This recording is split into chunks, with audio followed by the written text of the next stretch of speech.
The Las Vegas Raiders probably need to stay away from big-time free agents. It seems like the bigger the contract and the better the player was with their previous team, the worse they are as Raiders. This one even has controversy to it, like former Raider interior defensive lineman Christian Wilkins not wanting to have surgery to get back on the field faster.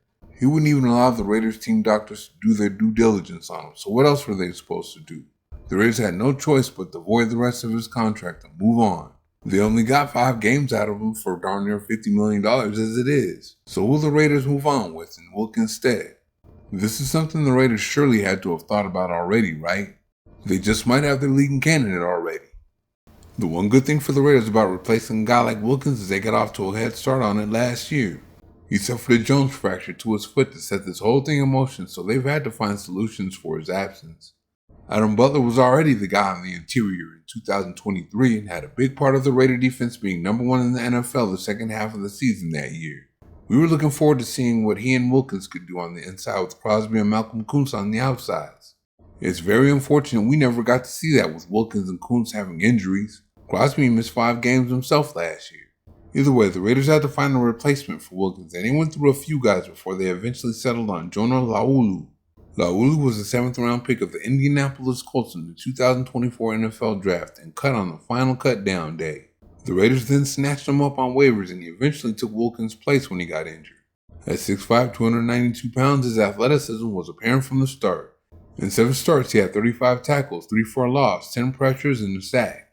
That wasn't bad for a guy drafted in the 7th round and cut from his first team earlier that season. Hey, the Las Vegas native has plenty of God-given talent. He ran a 4.96 40 at his pro day and wasn't happy with it.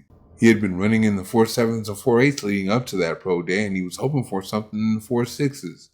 Hey, 4.96 is good enough at his size, and he posted a 36-inch vertical leap too, so his athleticism isn't the problem. Look here at the scouting report Lance Zierlein had on him. Alright, look at the strengths. Talks about the athleticism displayed at his pro day. Then the explosive hips made evident by his vertical leap. Then it goes on about his feet, his pursuit burst, and his lateral agility. Then in his weaknesses are his issues reading and reacting and tossing blockers to the side. Losing technique and balance at times, his below average hand usage, and lack of a counter move in his pass rush. His strengths are things that not a lot of people that play his position have. His weaknesses are things that can be taught, and who better than defensive line coach Rob Leonard to teach him? Carroll seems to have taken a liking to him and his traits. You know, Jonah hasn't done anything but the right stuff so far. He's been on it. I found him watching film, you know, coming off of last season before we even got back together and all that. And I thought I saw some really good traits about him.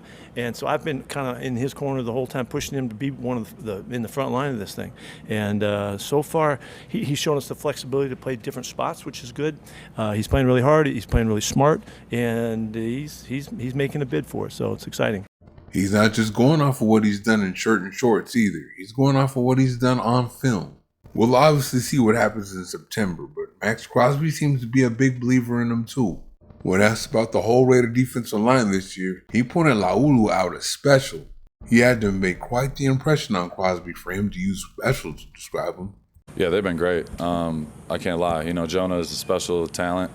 Dude can play. He don't even know it yet, you know what I mean? But he's going to be a hell of a player. Tonka, JJ, you got Tyree, you know, getting reps inside, and he's gotten reps inside in the last couple of years as well. But we got a ton of talent, and I trust those guys. I know they're going to be ready when it comes to game day because we need them. You know what I mean? They're going to be out there. They're going to be playing week 1, week 2, week 3, all the way through the season. So we know they're young, but we need them. You know, if we want a chance to win, and I know they're going to step up. And Adam Butler, you know, he's the first name I should mention. You know, he's been here. He's been one of the best players on the interior in the league, in my opinion, in the last few years. So, yeah, we got a ton of guys, and I know they're going to be ready to go. And obviously, having Malcolm back on the other end is, I mean, people haven't talked about that, you know, at all. I feel like it's crazy because he was just coming off the best year of his career. He's coming off a breakout year, and then he gets hurt right before last season. So having him back, I think is going to be huge for us. And yeah, I'm really looking forward to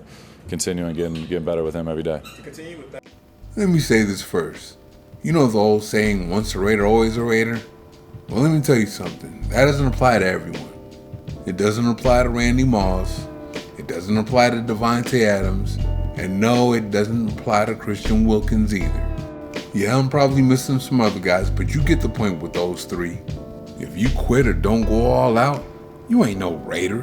So Carroll got Wilkins' non-Raider ass up out of here, and it looks like Laulu is next in line to take his place.